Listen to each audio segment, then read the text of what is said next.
When I'm talking about the skill of empathy, the flash of sympathy that we have leads to an action of compassion in that moment, which leads to the space creation of empathy where that person can see what they need to do for themselves. And there you are creating that space, not absorbing, not piling on, but there you are creating that space.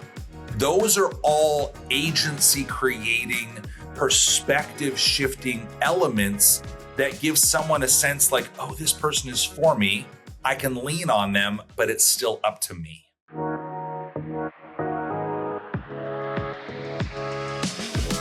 You're listening to the TJ Moore Podcast. Today's guest is Joseph Cope from Austin, Texas. He's a national keynote speaker, award-winning educator, TEDx speaker, and author. He's also known as the Empathy Guy. Joseph, thank you for joining me for today's conversation. TJ, it's a pleasure. I'm excited for our conversation. Now, you have been called a voice for positive change in any organization. So how do you personally define empathy in the way that you teach it with teams and audiences? Oftentimes, people will be able to define empathy as just taking someone's perspective. As a matter of fact, the dictionary definition of empathy is the ability to see from someone else's perspective and to live vicariously through their feelings. We're familiar with that definition, right? Yeah, and that definition has its place. Like today in our conversation, we'll find out why that has its place. But the definition that I'm bringing into the world of empathy, what I call fierce empathy, is we're going to take empathy out of the emotion space and we're going to put it into the skill space. So empathy, as defined by the Empathy Guy, is the skill one human possesses to create space for another human so that individual can see the value of change for themselves. So in this equation, it almost involves right away two people in what you're describing, right? When we talk about mutual respect, when we talk about people who we want to share our experiences with, TJ, like you just think about it, you look back at some of the people in your life who may have served as mentors or people in that capacity. They had this way of helping you see something in yourself that you didn't see yet. And what they saw in you gave you the strength, the courage, the capacity to see that fractional shift in perspective for yourself. And then you want to share those winning moments with that person who created that space. It's often true that we can't always see our own potential until someone shows us or they reflect it back to us. I want to share the president of Austin, Texas's Society for Human Resource Management. She said this about you. Joseph's presentation was engaging, creative, and deeply motivating. What really set him apart was how he used his own life experiences to bring empathy to life in a powerful and relatable way. So if empathy was a superpower, what is the villain that it defeats? We're born with what I call our empathic nature, okay? So our empathic nature is the nature within us that's wired to connect. So humans need a level of connection, belonging to survive and to thrive as human beings. Because some people have an overdeveloped empathic nature, enter your empaths. Okay. Some people have an underdeveloped empathic nature. Enter your linear thinkers, and nothing wrong with either side. But if all you have is your empathic nature, the only place from which your problem solving comes is your heart, which means that if all you use is your empathic nature to support someone in their challenging moment, you are likely giving sympathy. Sympathy, like any villain that you know, starts in a place with good intent. Like no Marvel villain started from a place of wanting to be a villain. Something happened to them in their life and they took on the role of a villain. When sympathy gets fed, because sympathy is an emotion, empathy is a skill. When sympathy gets fed with emotion and feeling And all it does is create this bigger sense of high emotions, and we can do this and we're going to solve it. And this is what happened in my experience. And this is what I want you to know about how it happened to me. Eventually, those emotions get so big that they feel heavy. And if you stay in the realm of sympathy, now two people leave a challenging moment feeling heavy emotionally. One person feels like even more of a victim, and the other person has a sense of resentment because this person is not taking their advice. Yeah, this is where I think of the term commiserate. So I think sympathy in this context can be almost like a dead end, because so you can only give it in one direction, and you can also, it has a limit to it, versus empathy can be used in almost any direction, and it can be used in so many different ways. There's even like multiple core definitions for how it can be used when you research this. Every superhero has an origin story. So the empathy guy, that title, how did you start going by that name after all these years in education? In the first chapter of my book that's coming out in the fall, I write the story of when I was 15 years old, and I got caught. I got caught by my dad, who was my hero, because I let him down tremendously. Now, I let him down because I snuck out, right? And he caught me sneaking out, and I felt like I let him down. I wanted so desperately to get back into his good graces that when I was sitting on the stairs asking him, Dad, can we just talk about this? His response was, Jose, there's nothing to talk about.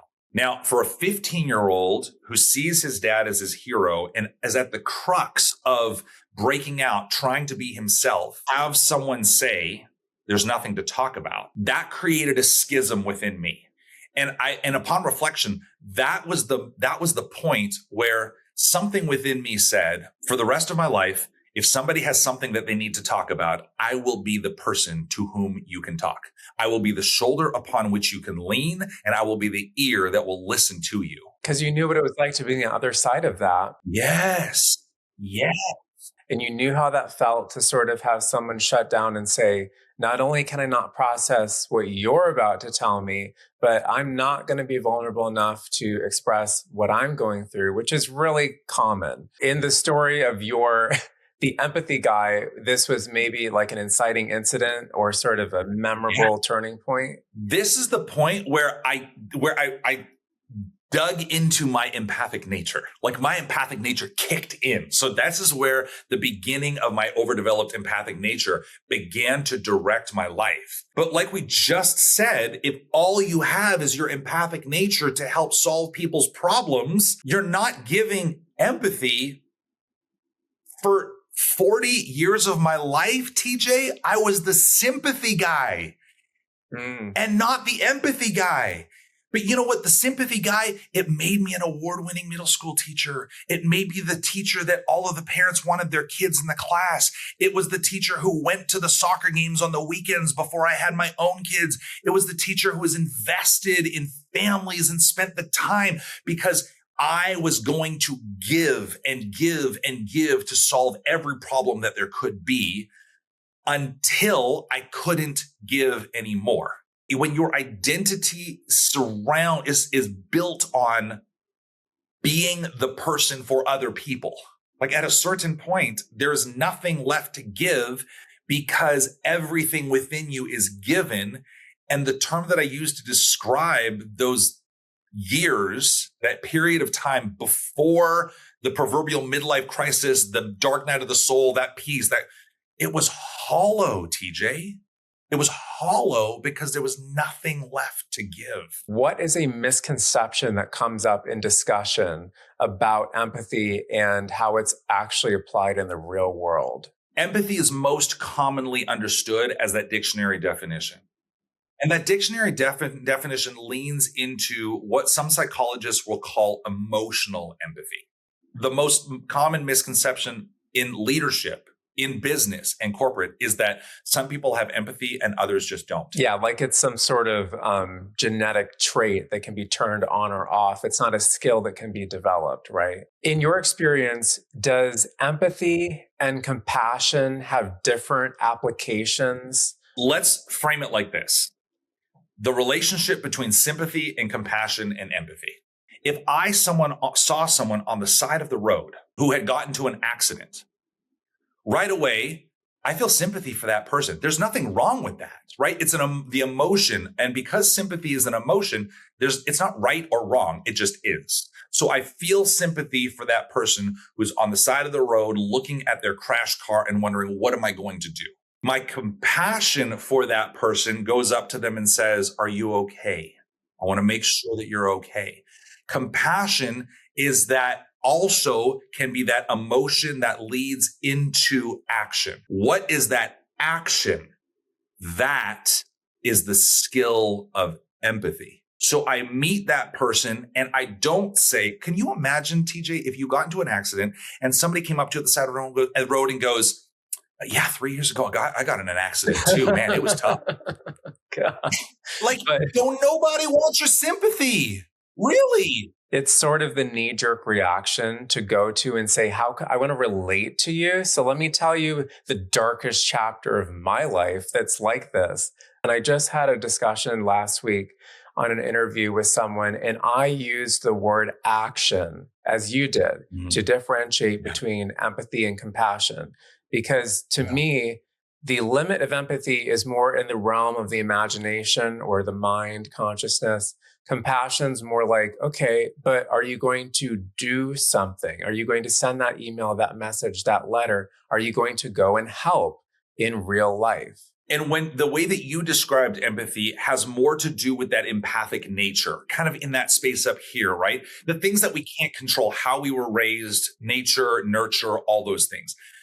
When I'm talking about the skill of empathy, the flash of sympathy that we have leads to an action of compassion in that moment, which leads to the space creation of empathy where that person can see what they need to do for themselves. And there you are creating that space, not absorbing, not piling on, but there you are creating that space. So in the scene with our person who's on the side of the road, so you see the person have sympathy. You walk up to them and say, are you okay? I want to make sure that everything's all right. And then once they get themselves out and they're kind of settled and the shock starts to come down, this is where you start to say things like, who is it that we can contact to make sure that you have the right person in place? Is there anything that you need right now for yourself? Is there anything that I can support you with so that you feel like you're in control? Those are all agency creating, perspective shifting elements that give someone a sense like, oh, this person is for me. I can lean on them, but it's still up to me. There's a progression that happens in the way that you explained how this leads to this, leads to this, how it starts in sort of the interior world, then into the action, the exterior, then into what does that person need? What is the potential that I'm seeing within them that they can have a better tomorrow or a better future? Does that make sense? Yes. And I love that you use the term potential. I would even say if we reframed it from potential to capacity, like in this moment, can I see the capacity that they have for themselves? And if that capacity is low, then I'm there to support some of that. But if their capacity is high, then I'm going to let them take that on for themselves. Because you work with so many companies of different sizes and organizations, if you were to walk into a company today, what are some of the questions that you would ask them to assess what their work culture is among themselves? The first question I always ask is, what are our company values and do they mean anything to you? I would like to know what are the personal values of those folks who are in those C-suite seats. For example, my personal values are courage, compassion, curiosity, inspiration, and healthy in body and mind. Those are my 5.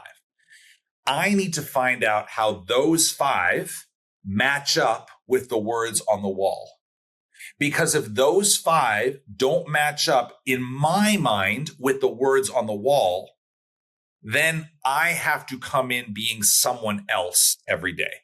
Your capacity to create space for others is limited only by your capacity to create space for yourself. And when you begin to do that work that aligns you and your values with the company values, you've created a foundation where now you're not holding people accountable to what's on the wall. You're actually living out your own values. And in living out those values, you become the mirror for them to see what it is to be at this organization.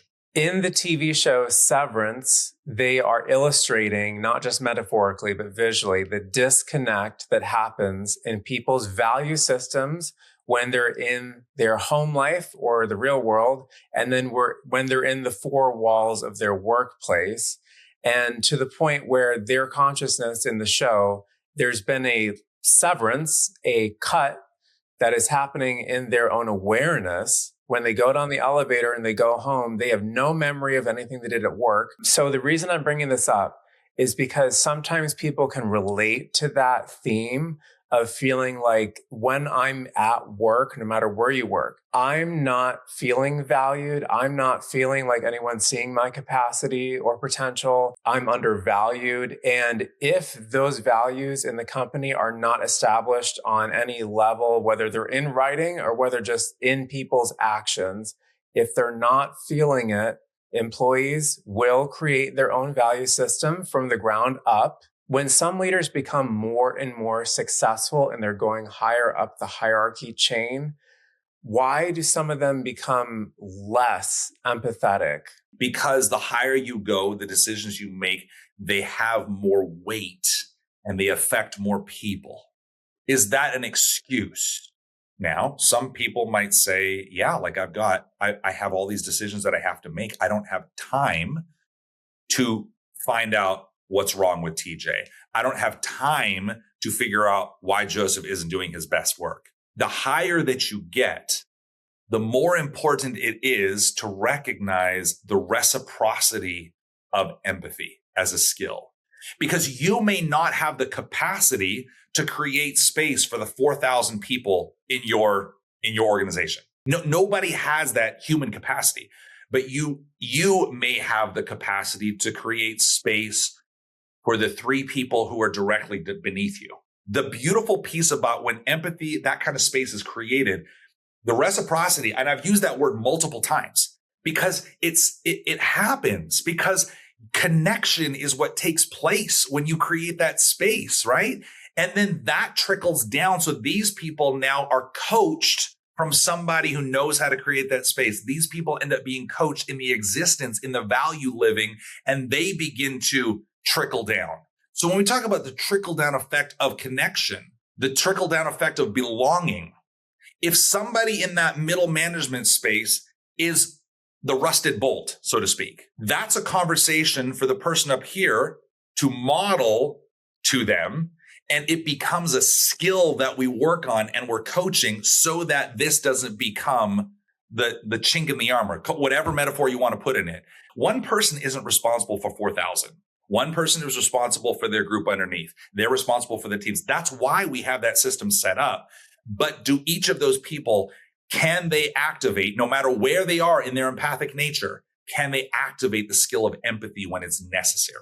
At a lot of these conferences and workshops that you do, aren't there people that are mixed in from different levels of the company? So some of them have not met before. They know some of what each other does, but they don't really have a lot of awareness about, so the person sitting next to them at a workshop or a conference is not somebody that maybe they've ever considered what that person needs or contributes to the company. Let's say there's 10 people on your team. How does miscommunication get so out of hand, even with a small team, to where it starts getting worse? Miscommunication comes because no communication happens. When no communication happens, it means that our stories about the others continue to persist. In assumption, too. That's what I mean. And when I say stories, I mean it's the story that I make up about you. Yep. Why you are not fill in the blank.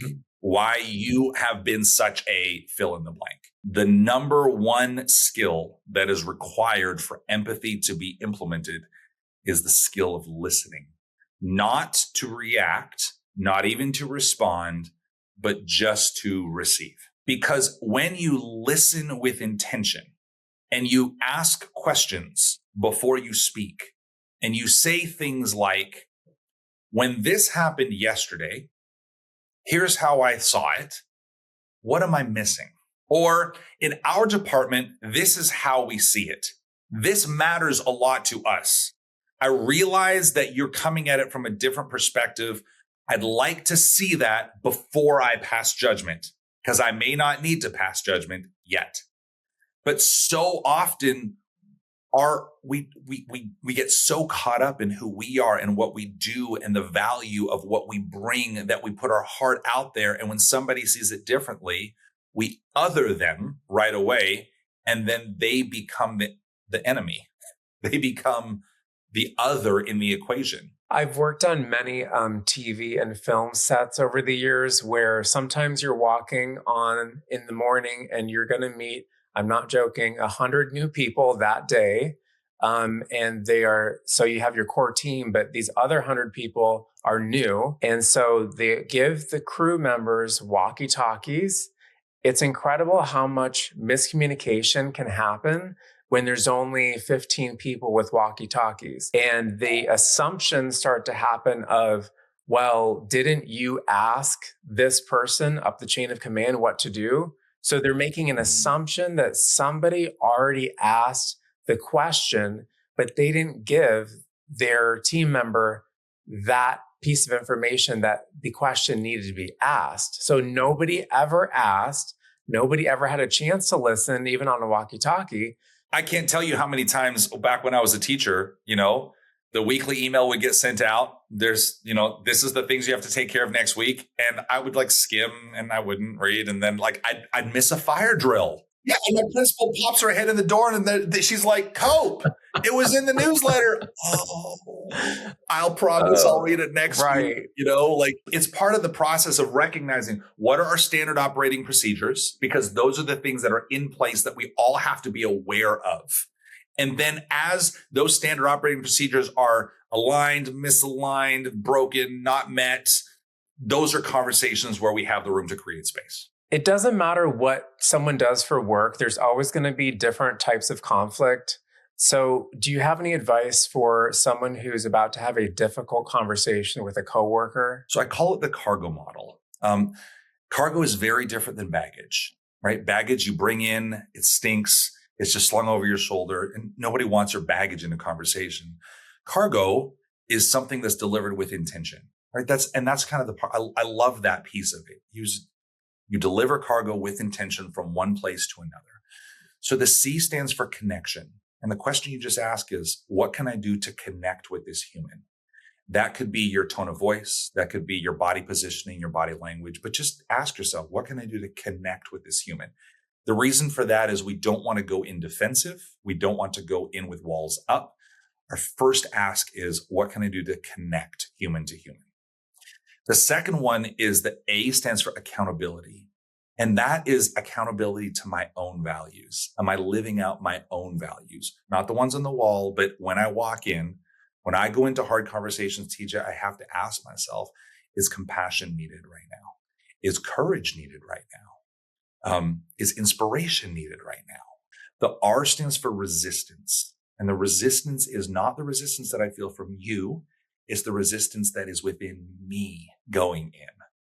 So think about the first three of the cargo model, right? What can I do to connect? What am I doing to hold myself accountable? And what is the resistance within me? Your capacity to create space for others is limited only by your capacity to create space for yourself. So it all starts with you. The G is for gain. And this is where we finally talk about perspective shift. But the gain is, what is the gain to them to have their perspective shifted? What is the currency that has value to them in their life that I can spend in? And when we're talking about currency, we also have to ask ourselves, have I spent the time before this difficult conversation to invest in their currency? And the O stands for outlook. That you can't go into any conversation trying to change the outcome.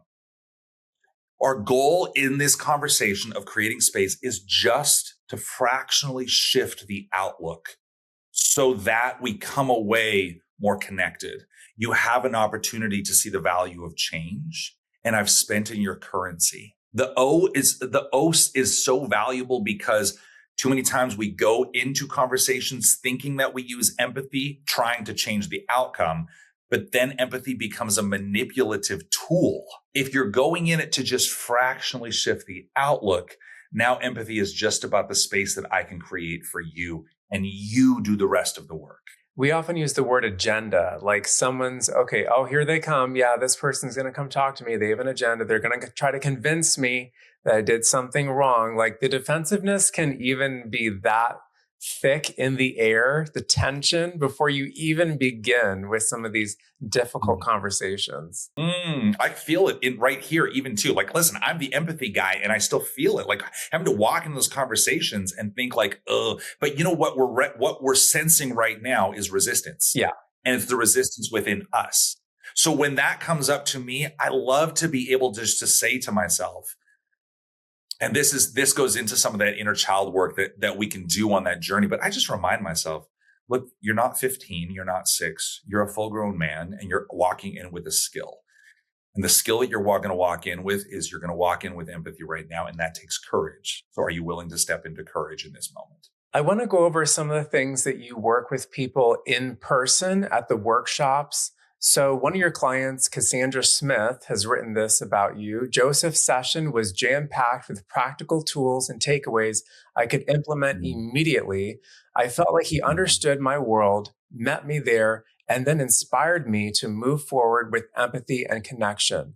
So if you could teach listeners today a skill that you go over in your workshop, what's one that you want to convey to them? A testimony like Cassandra's came about as a result of an activity that I love to do where we discover your empathic blueprint.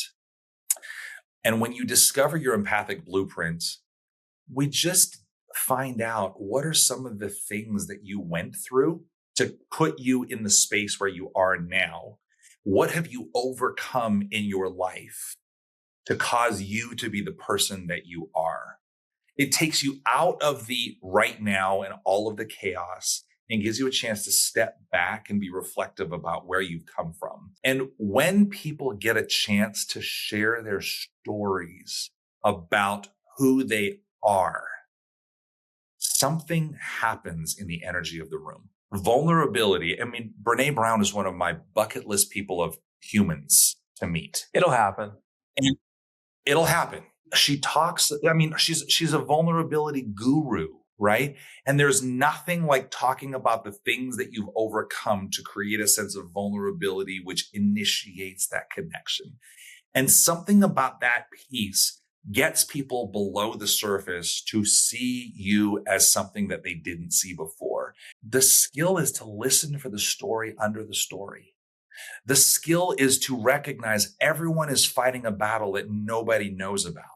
The skill is, if the appropriate time is there, check to make sure they're okay and say, I see you. You don't have to share everything, but I recognize that something about you is off or different. And I just want you to know that I see you. When people are working with you in person, is there a question or a theme that comes up to you a lot? Like you're seeing it, this is a theme that needs to be addressed, that people, they really don't know where to get started on this. The most common question that comes up, TJ, is when do I know when enough is enough? I've created space for you and nothing is changing.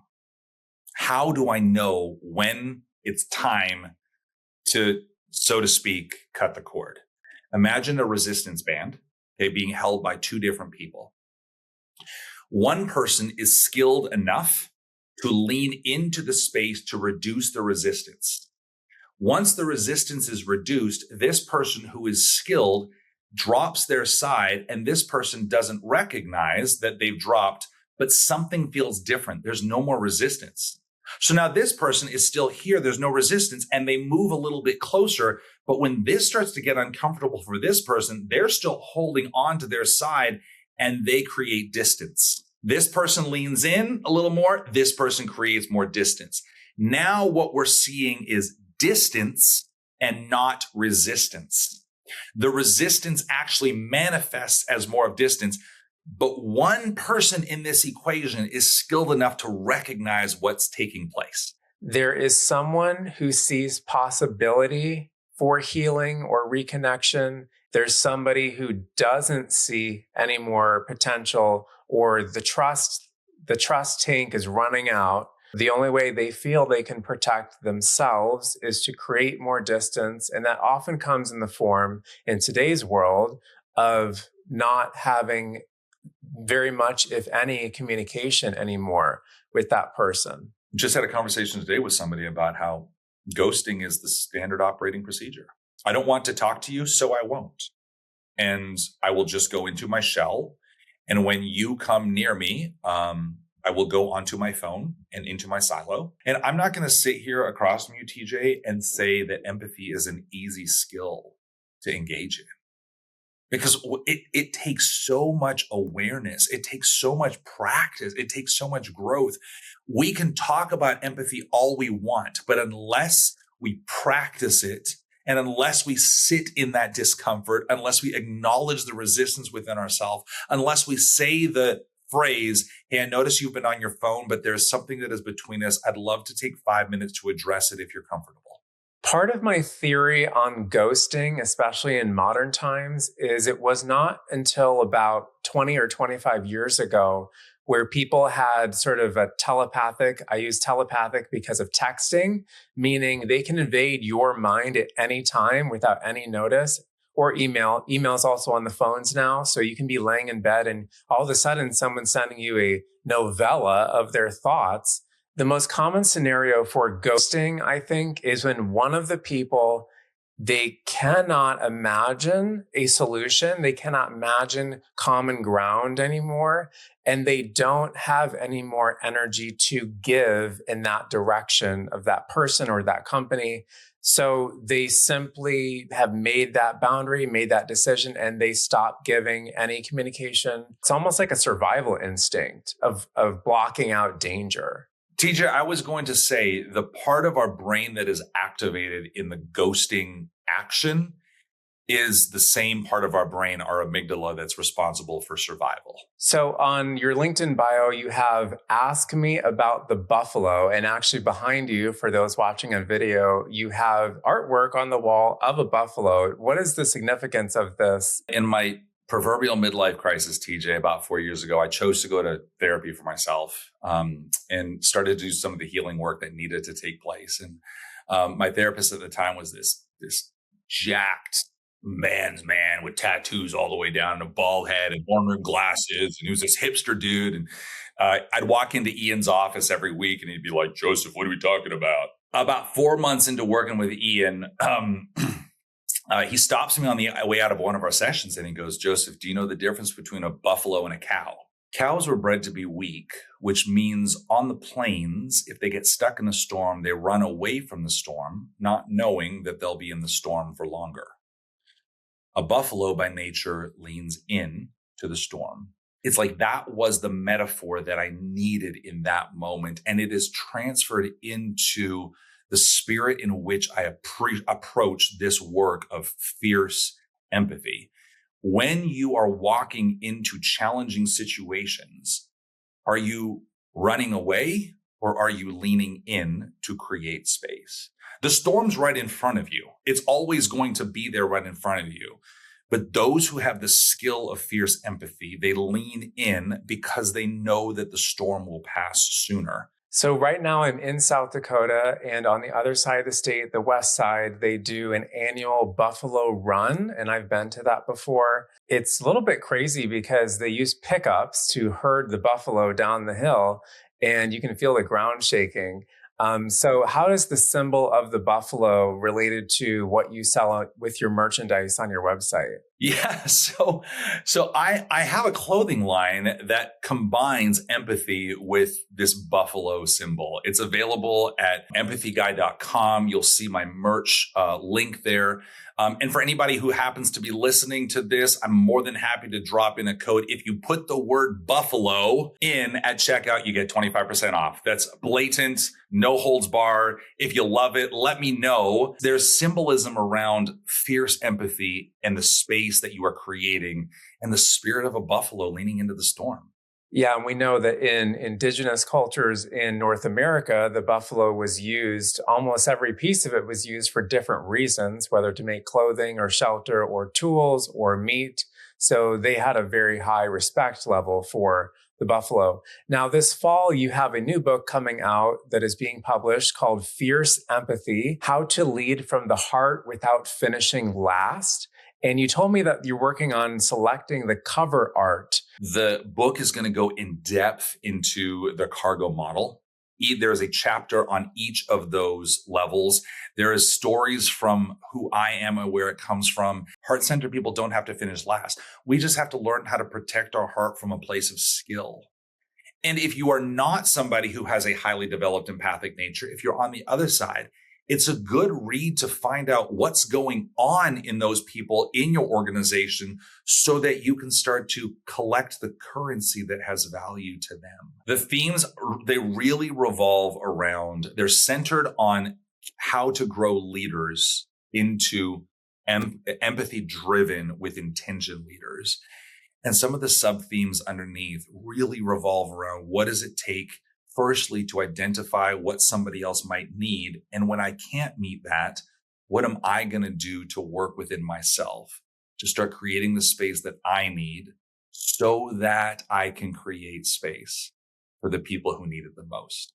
If I create space for others without doing the work on me, then I'm going to burn out. I'm going to feel hollow and I'm going to be done with it, no matter where your empathic nature lies.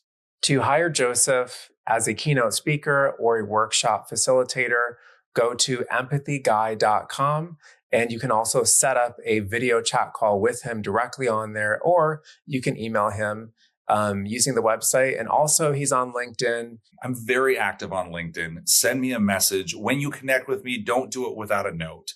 Say, I heard you on TJ's podcast. I'd love to connect. Because to me, TJ, human connection starts with stories. And I will take 30 minutes out of any one of my work days to hear your story, because connection matters with human beings. So reach out. Thank you so much for coming on for today's conversation. TJ, it has been an absolute pleasure. I look forward to staying connected.